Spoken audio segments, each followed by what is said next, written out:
All right, kids. This is the very first apartment where I remember my life starting. Me, your grandmother, and your grandfather, and your auntie that lives in Atlanta. We all lived right there in that apartment, right back there. I remember living here early as 5 years old. So this is my earliest memory. This is when your grandparents were together. Life was good. I used to play outside just like that little kid right there. I actually got ran over by a car right here. There's construction right there, but right where that car is, I got ran over by a car. I ran out the house, ran down these stairs, and ran out in the street without looking, and I got run over by a car. Luckily, I lived, but this is why I used to always be extra careful with you kids when you guys were little. But this is where my life started, kids, right here. This used to be called the Stadium Apartments. I don't know what it's called now, but this is where it all started. Wow. This is the beginning. This is the beginning of my life. All right.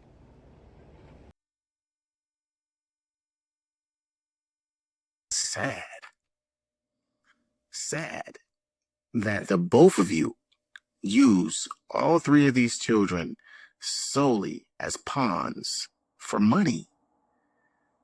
How is that a great mother? What kind of legacy is that? Oh, your father doesn't care about you. Oh, your father doesn't love you as much as I do. But he sure better give me a whole bunch of money.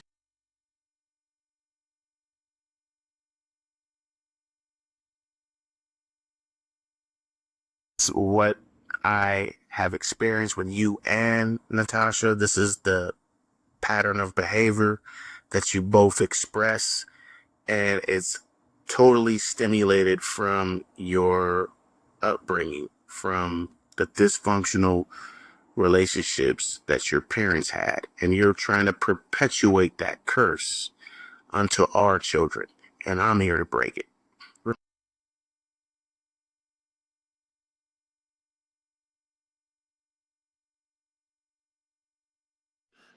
Okay, so in today's video, I want to be talking about the serious effects of parental alienation.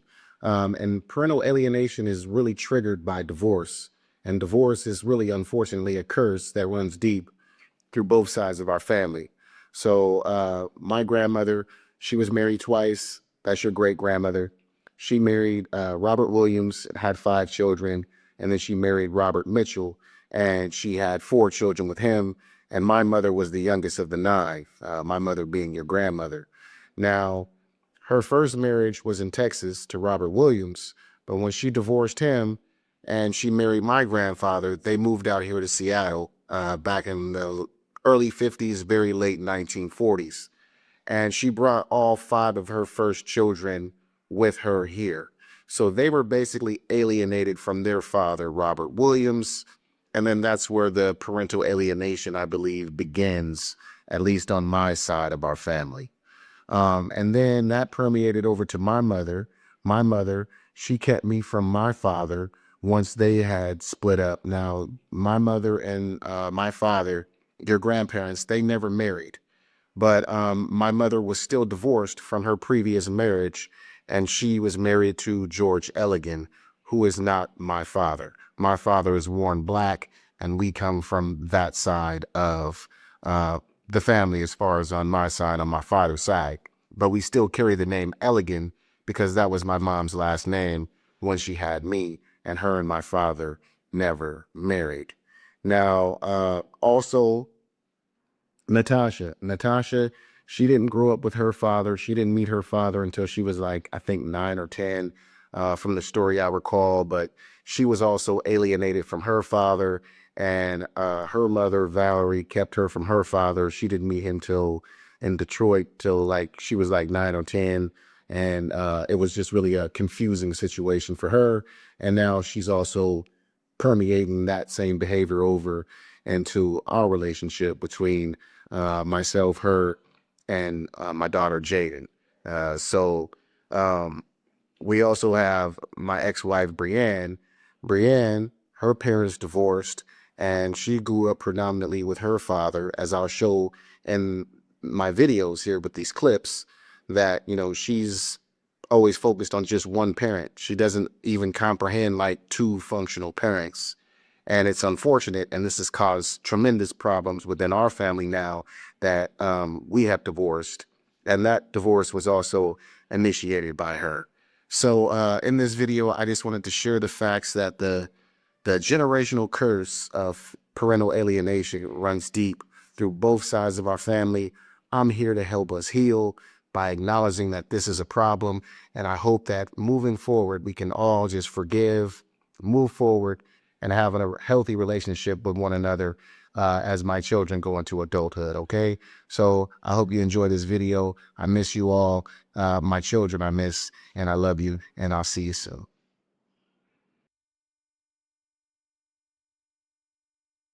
Alienation. Let's kind of define that and the other terms that you and I talked about. So why don't you start that off there, and I'll chime in. Well, and by the way, there are a couple of books that would be very interesting for people. One is called Divorce Poison, and then and that's a gold standard book. And then another one is Judith Wallerstein, Second Chances, and she did like 25 years of follow-up study with children of divorce. And one of the things that they found is that you can have a certain percentage of parents who are post-divorce who make it their task to train the children to hate the other parent in the same way they do. Now, they won't say it like that, but that's the net result. And, you know, for example, I've had cases where, let's suppose you have a 13-year-old child that's visiting dad, Right. and then dad gives that child a gift. And so the child goes back to mom's house, and the gift is confiscated.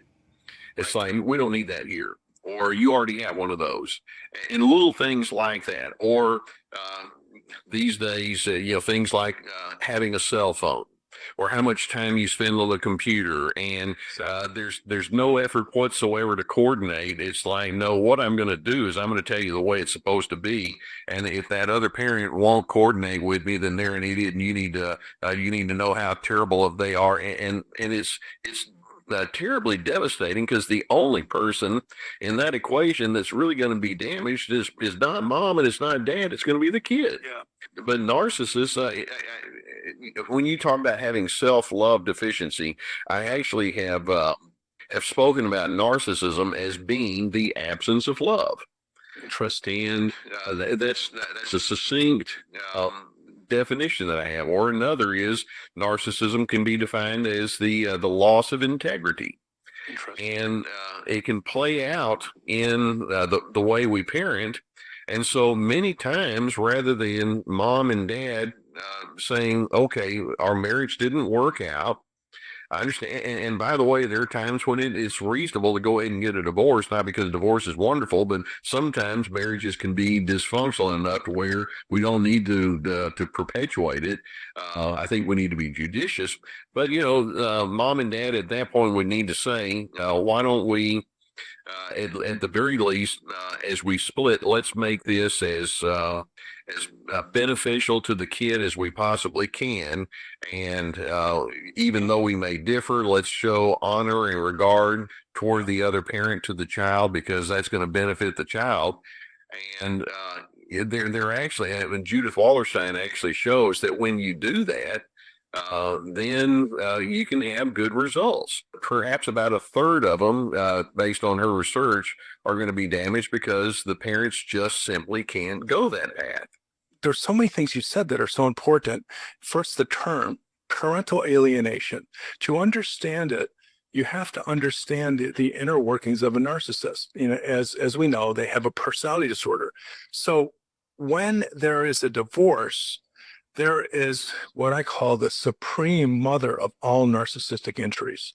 If you stand up to disagree, set a boundary, a narcissist has a narcissistic injury, which is a reflexive rage response that requires the narcissist to punish the person, whether they realize it or not. So if the divorce is the mother of all narcissistic injuries, and the narcissist is unable to take responsibility vis-a-vis their personality disorder, then they are going to feel righteous and empowered to punish their spouse, their partner, and through this rage and this narcissistic injury, they are going to execute, sometimes systemically, sometimes reactively, this plan to punish them. And the best way to do that is to claim ownership of the children and to understand why they can destroy the children in the process is because at the core of all pathological narcissists, and my belief is this fury of rage and shame born out of their childhood experiences.